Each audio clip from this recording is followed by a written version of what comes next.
नमस्कार, श्री स्वामी समर्थ, जय शंकर।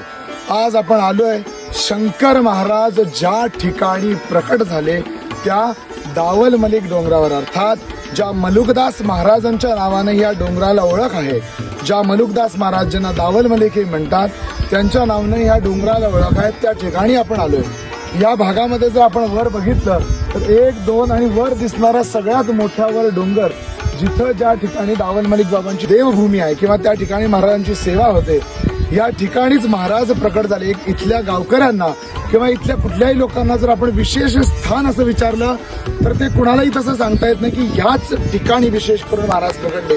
तर एक दगड देखील आहे, एक बेलाचं झाड सांगितलं जातं, एक वडाचं झाड सांगितलं जातं, अशा अनेक ठिकाणांना महाराजांचं प्रकट स्थान म्हणून ओळखलं जातं। पण विशेष करून हीच ती भूमी ज्या ठिकाणी सद्गुरू श्री शंकर बाबा महाराज प्रकट झाले। आपण वर जाणारच आहोत, पुढचं आपण बघूया। आता आपण पोहोचलोय दावल मलिक डोंगराचा एक टप्पा पार करून। दुसरा आपल्याला तिथे दिसतोय ज्या ठिकाणी गोदारा नावानं हा भाग प्रसिद्ध आहे, तिथं दावल मलिक बाबा बसायचे। एक वयोवृद्ध महिलेला डोंगर चढता येईना आणि ती म्हणाली की आता मी इथेच आपले प्राणत्याग करीन, महाराज आपण समोर या, अशी प्रार्थना केल्यानंतर मलुकदास महाराज अर्थात दावल मलिक महाराज ज्या ठिकाणी आले ते हे समोर आपल्याला वरच्या बाजूला दिसतंय, या ठिकाणी महाराज आले आणि आजही महाराजांची सेवा त्या ठिकाणीच होते। त्याचबरोबर इथं महाराजांची, दावल मलिक महाराजांची एक दासी होती, तिला बेबो दासी असं म्हणायचे, तर त्या महाराजांच्या सेवेत होत्या।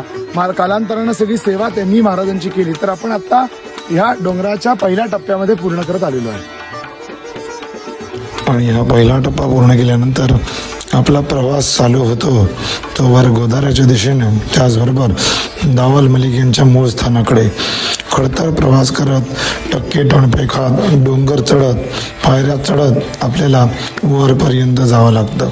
हा मार्ग थोडा खडतर आहे पण जायचं आहे।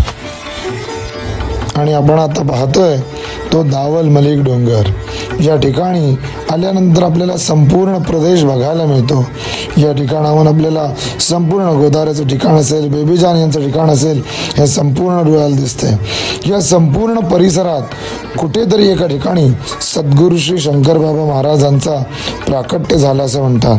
ते ठिकाण आजही गुप्त आहे। आजही गावकऱ्यांना जर आपण प्रत्यक्ष ती व्यवस्थित तीच कोणती जागा असं जर विचारलं तर त्याबद्दल त्यांनाही कल्पना नाही। पण या संपूर्ण प्रदेशामध्ये एका ठिकाणी कुठेतरी महाराजांचा जन्म झाला असं सांगतात। हेच ते पवित्र ठिकाण आणि हीच ती दावल मलिकांच्या पूजेची जागा। 2 समाज, हिंदू मुस्लिम समाजाकडून महाराजांची अर्थात मलुकदास महाराज, दावल मलिक महाराजांची सेवा केली जाते। महाराजांच्या चरणी अनंत वंदन आणि समस्त भाविकांना दर्शनासाठी हे समस्त ठिकाण।